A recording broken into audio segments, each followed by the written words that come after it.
একজন শিল্পী যার কণ্ঠে কোটি মানুষ ভালোবাসা খুঁজে পায়, একটা মানুষ যার কণ্ঠে পুরো ইন্ডাস্ট্রি নাচে। যদি তার নিজের জীবনটাই বারবার ভেঙে যায়, তাহলে সেটা কি ট্র্যাজেডি নাকি এক অসাধারণ কামব্যাক স্টোরি? মেয়ের আত্মহত্যা, ছেলের ক্যান্সারে মৃত্যু, চোখের সামনে সন্তানদের চলে যাওয়া ভেঙে দিয়েছিল তাকে। এটা শুধু একজন গায়িকার গল্প নয়, এটা এমন এক নারীর গল্প যিনি প্রত্যাখ্যানকে নিজের শক্তিতে পরিণত করেছিলেন। একদিকে ব্যক্তিগত জীবনের ভাঙন, অন্যদিকে পেশাগত জীবনে অবহেলা। এই দুয়ের মাঝখান থেকেই তিনি তৈরি করেছেন নিজের আলাদা পরিচয়। এই গল্পটা আশা ভোসলের। যখন বলিউডে একটাই নাম রাজত্ব করছিল, লতা মঙ্গেশকর, তখন আশা ভোসলেকে দেওয়া হতো সেকেন্ড গ্রেড গান। কিন্তু প্রশ্ন হলো, একই পরিবারে জন্ম নিয়েও কেন একজন শীর্ষে আর একজনকে প্রমাণ করতে হয় নিজেকে বারবার? 1933 সাল, একটা ছোট মেয়ে যার স্বপ্ন ছিল গান, কিন্তু স্বপ্নের আগেই চলে আসে বাস্তব। তার বাবা দীননাথ মঙ্গেশকরের মৃত্যু, আর 9 বছর বয়সেই মাইক্রোফোন হয়ে ওঠে তার বেঁচে থাকার একমাত্র পথ। যে বয়সে খেলনা নিয়ে খেলার কথা, সেই বয়সেই তার হাতে এসে পড়ে দায়িত্ব।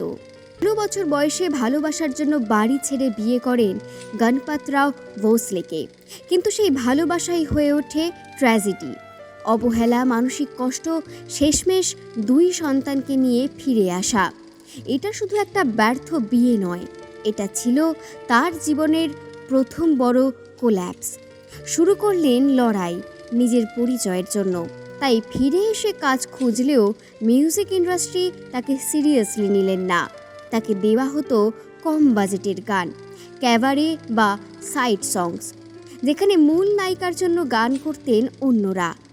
তাহলে তিনি কি কখনোই নিজের জায়গা তৈরি করতে পারবেন না? কিন্তু এখানেই খেলাটা তিনি ঘুরিয়ে দেন।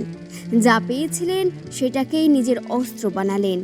Bollywood playback, romantic, item, pop and ক্যাবারেটের মতো গান, যা তখন লো স্টেটাস ধরা হতো, সেটাকেই ট্রেন্ড বানালেন। গজল অ্যান্ড ক্লাসিক্যাল ফিউশন, ভারতীয় সঙ্গীতকে নিয়ে গেলেন বিশ্বমঞ্চে। যেখানে অন্য শিল্পীরা সীমাবদ্ধ, সেখানেই তিনি লিমিটলেস। 1971-এর ছবি ক্যারাভানে পিয়া তু আপ তো আজা সব রেকর্ড ভেঙে দিয়েছিল। আশা ভোসলে শুধু একজন প্লেব্যাক সিঙ্গার নন, তিনি নিজেকে বারবার নতুন করে তৈরি করেছেন। আর তারপর এলো সেই গোল্ডেন মুহূর্ত, যা সব কিছু বদলে দিল। আর ডি বর্মন শুধু মিউজিক নয়, এটা ছিল তার জীবনের টার্নিং পয়েন্ট। এই জুটি তৈরি করে এমন সব গান যা আজও ট্রেন্ড, আজও জীবন্ত। আর এখানেই প্রমাণ হয়, সঠিক মানুষ প্লাস সঠিক সময় ইকুয়াল টু কমপ্লিট রিইনভেনশন। কিন্তু সেই আশা ভোসলের জীবনের ট্র্যাজেডিও ছিল বর্ণাঢ্য। চোখের সামনে চলে যেতে দেখেন নিজের ছেলে ও মেয়েকে।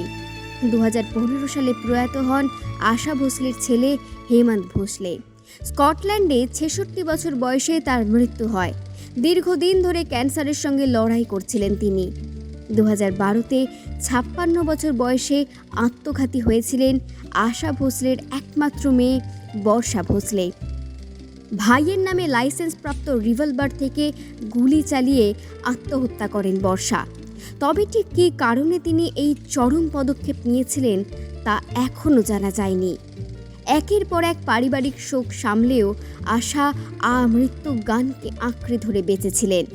গিনেস বুক অফ ওয়ার্ল্ড রেকর্ডসে 2011 সালে সবথেকে বেশি সংখ্যক স্টুডিও রেকর্ডিং করা শিল্পী হিসেবে তার নাম প্রকাশিত হয়।